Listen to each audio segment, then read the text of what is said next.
A very good afternoon from Athens, Greece. I am Keira Martinez, the founder and director of Love Without Borders for Refugees in Need. So we are very happy to have been working with dozens of students from abroad, from America, North America, Canada, and the Middle East even, and some others from around the world, mostly from France and America. And today I'm with Sayyada. She has been here back in 2019. A very big welcome to you, Sayyada. Thank you for having me. And we're really happy that this actually came into fruition because you were able to come here with NYIT back in 2019 on a shorter trip at the time. And did you ever imagine that you would be able to spend such a long amount of time with us here at Love Without Borders? I never thought I'd come for this long of a time, but I always wanted to come back for sure. So I'm glad to be here. Yes, it's really so great that you're here. And this is the 8th week already that you've been in Athens with Love Without Borders. And it's interesting for people, I think, in America and Europe to imagine their lives, how pretty much simple, and we are very privileged with everything that we have in our daily routines. And I think it would be good to tell our audience today about the situation for refugees that are in Greece. And a lot of people can't even imagine that people are on the street, that they don't have food to eat, they don't have apartments. And we're seeing this every single day. So I guess for you, it's probably really hard to have imagined the situation for the people living here. I think it's a big difference when you hear about the situation from like living somewhere abroad or like further from the place that it's happening to when you actually meet the people that are going through these struggles. It's a very, very big difference. Like you can try and imagine and you can read so much on the difficulties, but when you actually see the person trying to go about their day and you see how many different struggles they have to face just to complete one task, for instance, that's kind of when you get to understand a bit more as to like what the reality is like. Exactly. And unfortunately, we've had to see that quite often this week. We've had many cases of single men with children, women with children come by this week asking for food and asking for a simple home to live in while they're waiting for their asylum case. And that's pretty hard to accept when you think that we're in 2024 with massive amounts of resources. Mm-hmm. And this is how Love Without Borders is trying to spend our time here in Greece and really find ways where we can find the basic necessities in order to support these families. So we're really happy to have you here and spend the amount of time that you're spending. It's been very helpful. We would like to explain a little bit more about occupational therapy for those that aren't aware of this, and if you could just perhaps give us a little bit more information about your studies. Yeah, of course. Before we talk about occupational therapy, I think it's important to define what are occupations. A lot of times I'll tell people, oh, I'm a student of occupational therapy, I'm studying occupational therapy. I get a whole bunch of different responses. So a lot of times I'll tell people, yeah, I'm an occupational therapy student. They're like, oh, you help people find jobs. And I'm like, well, if that's something that they need help with, I can. More recently, when I tell people like, oh yeah, I'm studying occupational therapy, they're like, occupations? And they're like the occupation of Palestine? And I'm like, no, wrong occupation. But so occupations are basically anything that you do in your day, that anyone does in their day, that brings them meaning and purpose. It's anything that people engage with and occupy their time with, that just brings them a reason live in life. And as human beings, it's our nature. We are all occupational beings, and we need to have things that really bring us meaning just to move forward in life. It's an occupational right, and it's also considered a human right of ours. So occupational therapy, it's a healthcare profession that helps us recover, develop, or maintain participation in meaningful tasks, activities, roles, or occupations. So maybe we can give some examples. So Kayra, what did you do this morning? The first thing when you woke up in the morning, what did you do? So my morning ritual is usually trying to say a little mantra for Thanksgiving, being grateful. Okay. And I usually sit outside. I have a beautiful terrace overlooking the city, and that's my only downtime of the whole day and night. So Okay. Did you did you make yourself breakfast? Did you take a shower? Did you go for a walk? Did you do any of these things? yes, Yeah. so I took a shower. I made a fruit drink, and I went straight to work. Okay, awesome. So you just mentioned so many different occupations. You mentioned taking a shower, which that is the occupation of self-care and hygiene. You talked about making breakfast, making a smoothie. So that right there is you were participating in the occupation of eating. So all of these are actually considered, they're called activities of daily living. They're the most basic form of occupations. But then you came to work. And so that's kind of like a step up in the kind of occupation where you came here and you helped the family, which involves so many other different activities and tasks. Where do I begin? So we had several cases where a small family with a father and a child, about 12 years old, came in and they didn't have money, nor food, nor a place to live. So it's important with our work that we meet the people face to face in order to help them and understand them. We couldn't speak the same language. We had no translator here. But what I did is I took the child out of the office because I thought that it would even bring her more stress to have her listen to this all over again. So it was great to have you and Ahmed here to take the child and set her up so she could paint. And that's what Love Without Borders is all about, is just finding ways. Art is our healing power, and it's always there for us. And so it was really great to let that little girl get out of the office and get into a place where she could just paint and share her story. And so right there, you mentioned so many different things going on, but that was your occupation of being the founder and the organizer of this nonprofit. So with that one occupation, you had so many different tasks and so many different different activities and roles that you had to fulfill to do that occupation. So for example, when you invited that family to come in, you were speaking with them, you were trying to engage with them. Even though you didn't know the language, you were using different tools to be able to communicate. So you tried Google Translate, tried to get a translator. So as an occupational therapy student, it is important for me to look at the environment and to see how we can facilitate just helping people's situation. So if it's using different tools, if it's maybe changing the environment, all these things are related.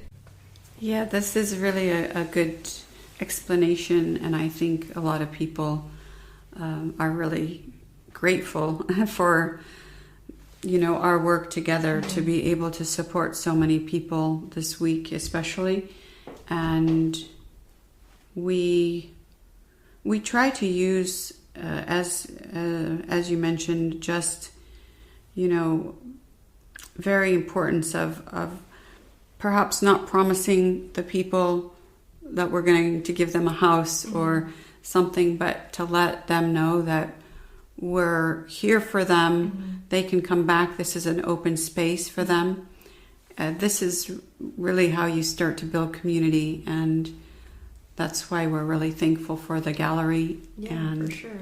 Community participation and social participation is actually another area of occupation that we focus on as OT students, and I think that's what makes this site, like Love Without Borders, a very good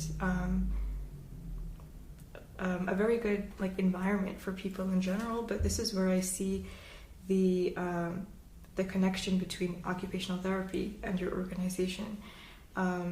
You facilitate, you provide people with very basic necessities such as housing, such as food, such as like monetary assistance just to get by, which is very vital. Like, it's very basic but very vital.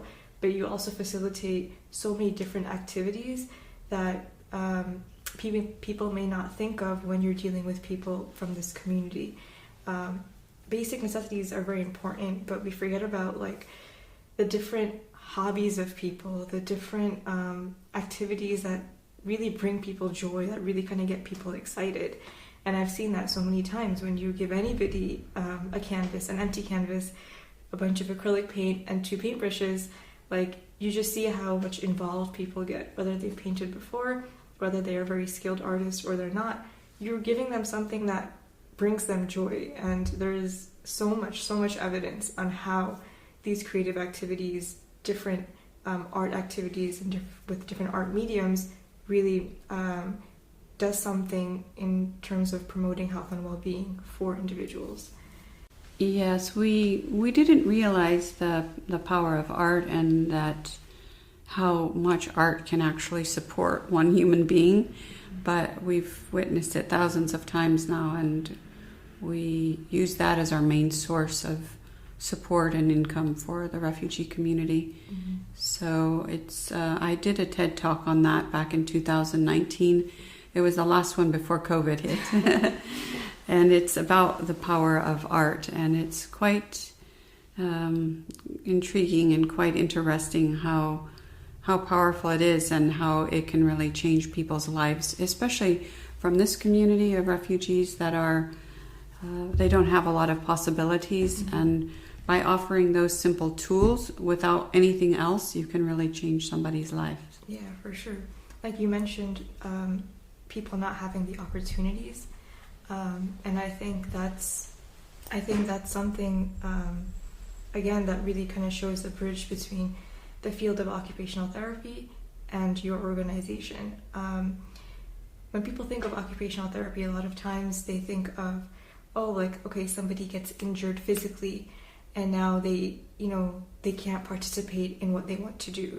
For example, if I break my arm, I might have a hard time cooking my own food, brushing my own teeth, and so I won't be able to do my hobbies of photography or reading. I can't hold up a book. But people forget that it's not just like a physical injury or trauma, but people can also experience psychological trauma and also limitations from the environment. And when you're looking at displaced communities, refugee communities, that's all there. For sure you might have physical trauma, but imagine the psychological trauma and the limiting environment. And just to let people know that, for example, if someone is in a refugee camp, you don't have access to all these things. Your environment is very limiting to do your basic needs, whether it's self-hygiene, whether it's cooking. But then imagine not being able to do all the things that you just want to do, whether it's education, work, leisure, social participation. That's all very limited. So the space that you have here, the gallery, it allows all of these occupations to be facilitated. And that's huge. Yes, we're really looking forward to the next few months where we can actually bring those displaced persons from the refugee camp into the gallery And it really doesn't matter what we're doing with them. We're just really anxious to get them out of that environment and into the gallery where they can paint, create art, make music, dance. The kids are really, they just love it so much. And our goal is just to bring those people out of the camps, because they're really unacceptable that they're 2024, as I mentioned, with so many resources, and people still have to live in these refugee camps. So even with our housing project, we try one family at a time to take them out of the camps and get them into an apartment. And it's critical in order for them to move on with their lives, in order to heal and to spend the time that they're waiting on their asylum process in a healthy environment, to be able to be in a house. It's something that I can't explain to people more than ever, but this is where we're fortunate that we have the space to do so. Yeah, I think that's really important. You mentioned that. I think a lot of people are not aware of the fact that in the process of being in between having received your asylum to the next stage, people are just left to fend for themselves. They can't go back to the refugee camp, and they don't have the monetary assistance to get a place of their own, and you facilitate that. And I think that's very important that people know that in that very vulnerable time, you are providing all of these different opportunities. So that's very, very important. Yes, I think people perhaps aren't quite aware that once people do get asylum in Greece, they're not allowed to stay in the refugee camp. And we're talking about thousands of people. So the last 2 years, we had an influx of people that got their refugee asylum granted, and then afterwards they got kicked out of the camps. So we had hundreds of people on the street, and they have no training or no way to work. And so it was a really horrible situation. So we're trying to work with other organizations so that we can refer them, so that they can start learning languages and getting skill trainings for jobs, because it's a very long process, as you can imagine. And even today we had somebody that came in and he doesn't speak any English at all. So I can't imagine in a couple months when he does get his refugee asylum, the positive claim, that what will he do?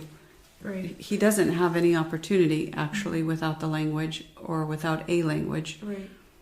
So this is where we are stuck a little bit, because the people need a home. But they also really need to take a step back. I think if you look at the big scheme of things, you need to start with the basics, and a home and the English or Greek language. Both of those are so important, and many people don't have either one of them. Right. So we're going very back to basics here. Yeah.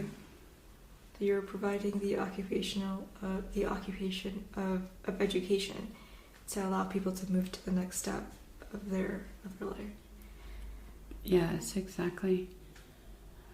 So you're in your 8th week now here in Athens, and you still have approximately 4 more weeks. Yeah. So how do you feel about the time that you spent already and the last 4 weeks that you have with Love Without Borders? It's been a really nice time here. I think the most beneficial thing for me has just been being being very immersed in the environment. And I think, like I mentioned before, like you cannot know what people are going through. I still don't know what people are going through, but maybe I just know a little bit more than what I did because I've spent time with some people who are from the displaced community. It's been really nice to be able to help and provide different meaningful and different occupational workshops. I think the best part is like when I get to sit with the kids and I ask them, oh, like just what is it that you really want to do? What is it that you used to love to do but you can't because of the environment that you're in and your situation? And they'll tell me things like, I love to cook, I love to do art, I love to like create this and make bracelets, and I love like stitching things. And you know, they just tell me all of these different hobbies they had, all of these different occupations, but they can't participate in them because of their situation. So being able to kind of like organize that for them and facilitate that for them, it's been the best part. But it's also something that I've had to keep in mind is how unpredictable people's lives can be. You know, you might make a plan today that you are gonna come to the gallery tomorrow and partake in this workshop, but you might get a call that you need to go and get this appointment taken care of, or something came up with your asylum case and you're gonna have to shift your whole day around. For me, all I have to do is shift my workshop around, but for everybody else, you're literally shifting your lives. You're shifting your lives around your asylum situation, and that's something so important that I think people don't know. And that's just one more thing added to adding a struggle in somebody's day. Yes, I find that the consistency is very difficult, because even if we have the gallery open Monday through Friday, we see that many of the people sometimes don't show up, and we don't know if that has to do with them, you know, having an appointment or what have you. But consistency is very difficult in this country, for sure, with the refugee community. There's many reasons for that, and I think that we just try to be as flexible, and we understand when we do have students and professors and teachers, we tell them how fluid the situation is. And sometimes if we have plans with a few families, one family could travel off to another European city, or, you know, have appointments, as you mentioned. So we have to be very flexible, and we just try to provide as much as we can. Yeah, for sure.